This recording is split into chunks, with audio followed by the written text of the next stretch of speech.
What's good, y'all? Welcome back to the Titans Rundown. I am your host, Mike McCamey, and I am livid. The worst loss that the Tennessee Titans have taken this year, and frankly, I don't think it's even close, because I thought that, after that game against the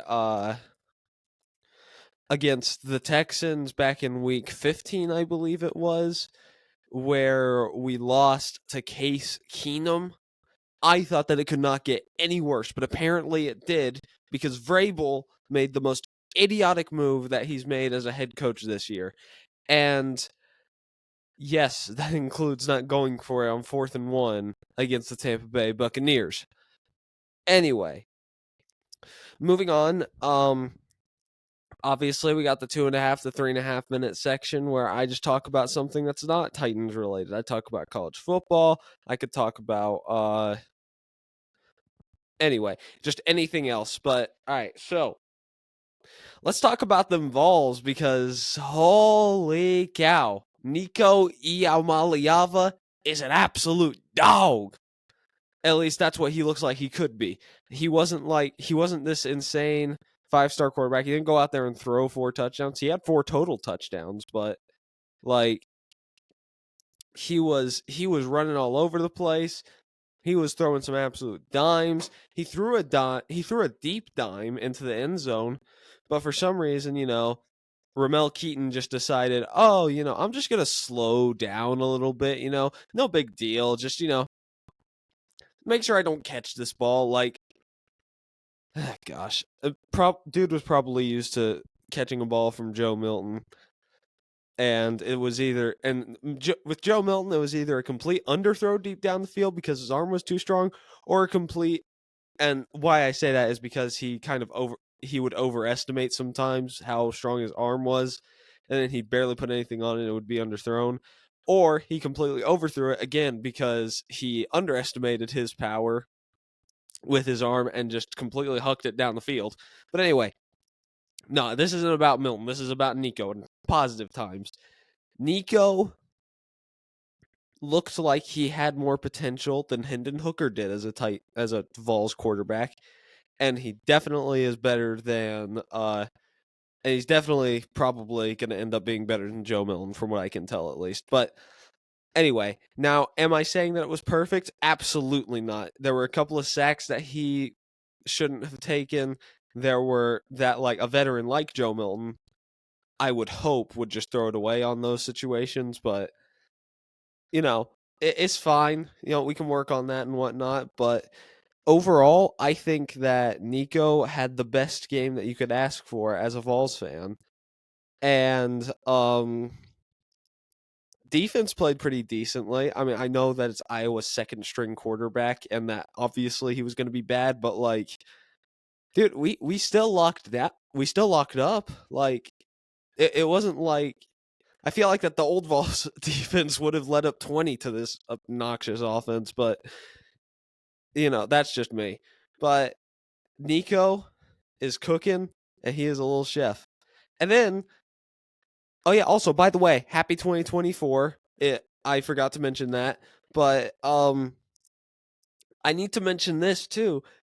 Dude, 2024 has been off to an amazing start so far. Dude, Tennessee won a big bowl game and assured to us that Nico should very well be the future. Bama lost, and an underdog made the national championship. Like, dude, it just doesn't get that much better. Like, it's just so exciting. Like, there's so much excitement in college football, and then the NFL, there's some excitement, but then there's also really angry things. Like, okay, I'm going to talk about around the NFL. The Lions were absolutely robbed, and I don't care what anyone says. Some people are trying to put it a little bit on the players, but like, I don't get that. Like, dude, that was on. That was definitely on the ref for having literally the literal definition of an 1,000-yard stare by looking over at Skipper instead of looking at the dude that was right in front of you. But anyway, just had to get that little rant out of the way. Okay, so I feel like Nico is the future. And overall great bowl win by UT. Also, that clock management at the end of the Michigan Bama game was a little weird. I didn't understand that, but Michigan came out on top, so I'm not complaining. But anyway, now we are going to move on to the stuff that most people that watch this stuff actually care about. The Tennessee Titans. Oh boy, there's a lot more positive going on with the Vols than there is the Titans right now. Let me tell you that much. That was an embarrassing loss, and to put on top of that, the Titans lost Will Levis this game. Like, or at least got him injured again. Like, okay, I'm gonna get a little mad here, just so y'all know. Vrabel, what the heck are you doing? This game is meaningless. We have a bad offensive line against a good defensive line. What are you expecting to happen? Do you expect Will Levis to go behind that O line and not re-aggravate his ankle? Like, I don't get that. Like, why would you put your rookie quarterback in that type of danger? Like, I get it. Will Levis was probably begging to play. But if you would have just told him that it was better for his future that he didn't play, he's not going to demand a trade. He doesn't have that kind of power yet. He's not one of the best to the point where he could demand a trade and someone comes in and offers a bunch of picks just to go get him. Like, gosh, Vrabel, I've been really hard on you this season, but that was by far your worst decision that you've made.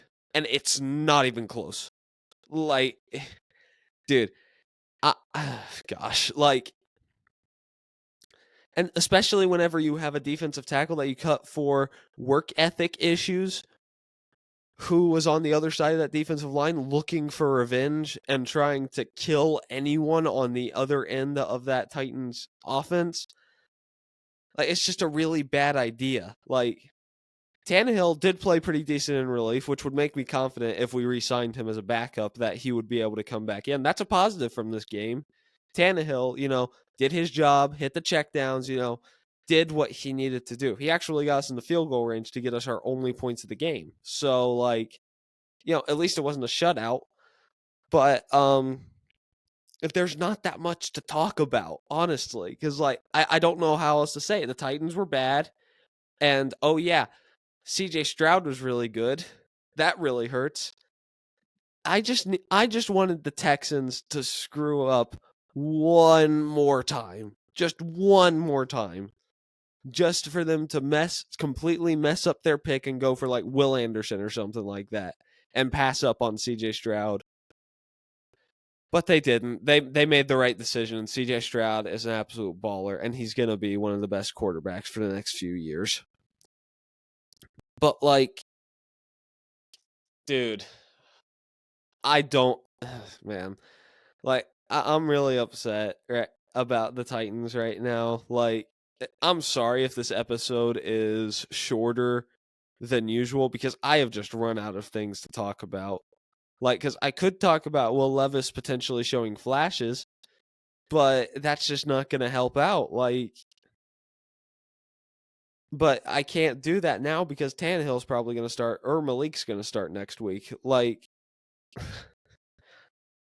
I am really excited for the off season because we have so much salary, because we have so much money.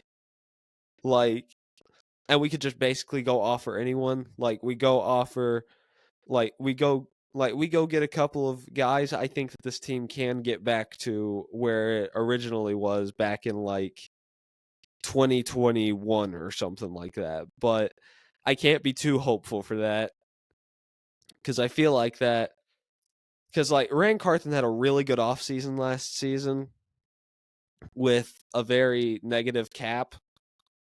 So I'm just hoping that he goes into this offseason with that same mentality and goes and makes some splashy moves to improve the Titans roster. And I'm just hoping that Vrabel isn't like, well, I don't want T. Higgins on my team because he's too much of a diva. I don't care.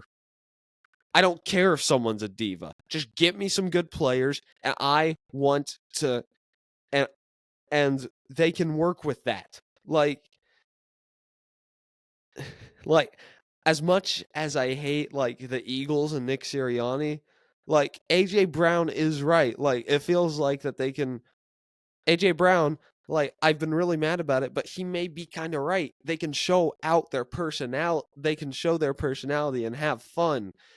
Vrabel, if you even do the slightest bit of a diva act, like, you're either cut or traded. Like, that's just not how the NFL works. Like, and he's perfect for New England in that from that standpoint, as in the locker room leader.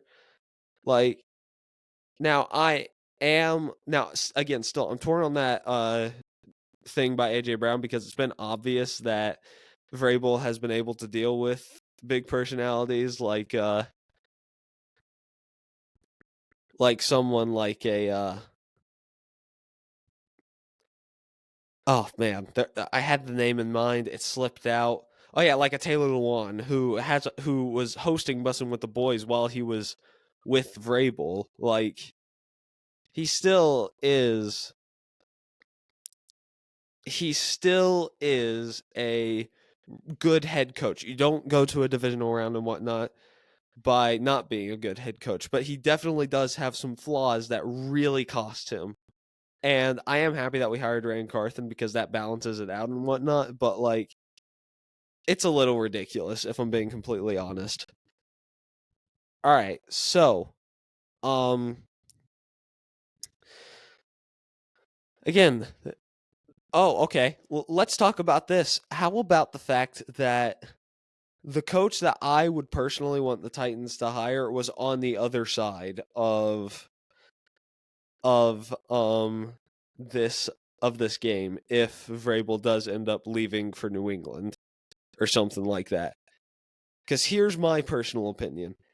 If the Titans end up trading Vrabel to the Patriots, I want Bobby Slowick. He has been everything that the Texans needed and more. He was able to get the most out of a very mediocre receiver core with a rookie receiver that was completely unproven, like a 4-year receiver that hadn't really broken out like some people had expected him to.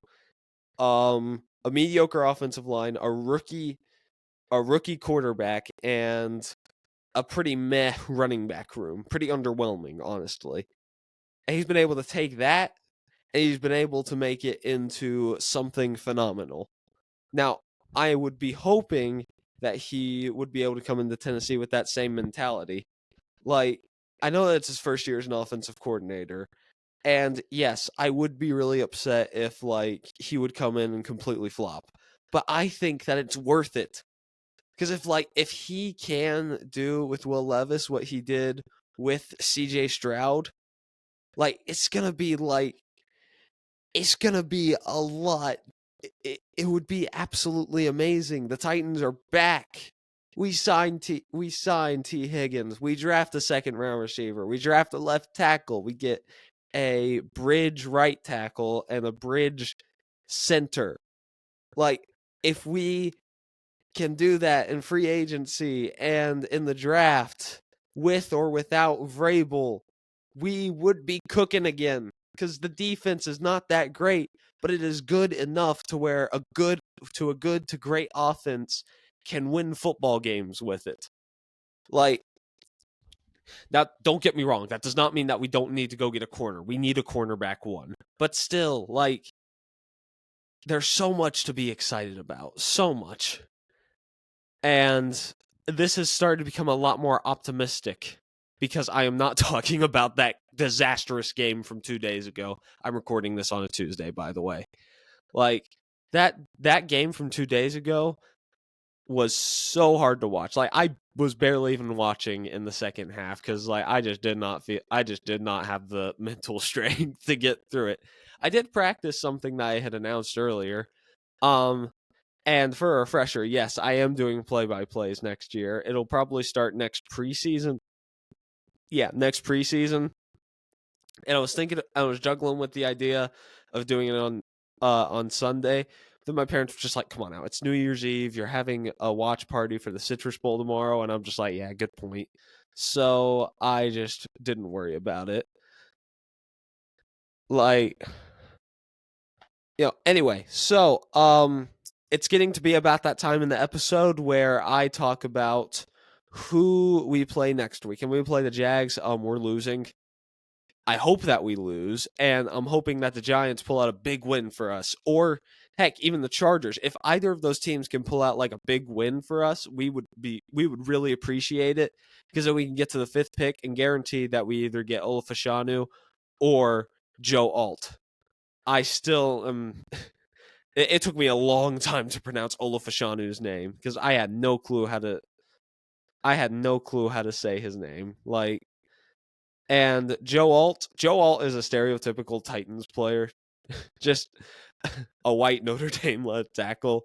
But I would love Ola Fashanu because I think that he has more potential at the next level, but I think he'll be gone by our pick, either to the Cardinals or the Commanders if they still believe in Sam Howell, or heck, even if the Giants do have the 5th or 6th pick, them Anyway, so we play the Jags. Hopefully we lose, and hopefully one of those teams that we need to comes out with a dub. But yeah. Malik Willis, as much as I don't like you as a player, you're a great person, and I do want you to start on Sunday just because, it's the last game of the season. We have nothing to lose. Let's just let him go out there, play crappy, and then help improve our draft stock. We don't need to take this game seriously. It's week 18.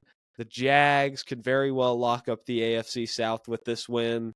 I know that I'm going to sound like I have a loser's mentality, but this game is just not important. What do you have to gain from winning this game? Pride? That would be it. And also, if people are going to talk about the culture of the team, most of this team is going to be gone next year. I would not be shocked if there's a 50% overhaul of this roster next year. It would not shock me at all or in the slightest. I am hoping that CJ Beathard has the best game of his life. Or if Trevor Lawrence is playing, he does another masterclass like he did a few weeks ago. It was the season was going so well too. Apart from that Texans loss from week 15, after I wanted the team to lose, we lost, and we lost in fashion where we lost in good fashion too. It was close games, competitive games, young players showing flashes of greatness. It was everything that we wanted until this week, where I haven't gotten the full report on Levis's injury yet, but he may potentially have a broken foot. It was just so stupid and ridiculous. But anyway, so I have Instagram. So now I'm going to start plugging. So this is the end of the episode. But anyway, I have Instagram, Twitter, and TikTok. They're all under at the Titans Rundown. And for the people that are listening over podcasting, I have YouTube where I upload the episodes, and I upload the news shorts. But also, just so y'all know, there will be a lot more coming in 2024 with the YouTube page. It won't just be my podcast episodes and shorts and short montages. There will be more coming out, and I have mentioned it in a previous episode, but I'm not going to restate it because I'm trying to keep some of the stuff that I have planned for this year under wraps. But y'all, I'm telling you, y'all are really going to like this. It is going to be 2024 is going to be the year. I'm not a fan of New Year's resolutions, but I told someone that if I was held at gunpoint and I was asked, what on earth is your New Year's resolution? I would tell them it would probably be to hit 1,000 subscribers on YouTube. That's my main goal out of this year. And I'm really hoping that I can make that goal a reality and prove to people that I know that I can truly end up making a living out of this one day. But anyway, that's going to do it all for me. This has been a rundown of your terrible Tennessee Titans, who still somewhat have hope, but Will Levis's injury is not that inspiring. I love y'all, and tighten up.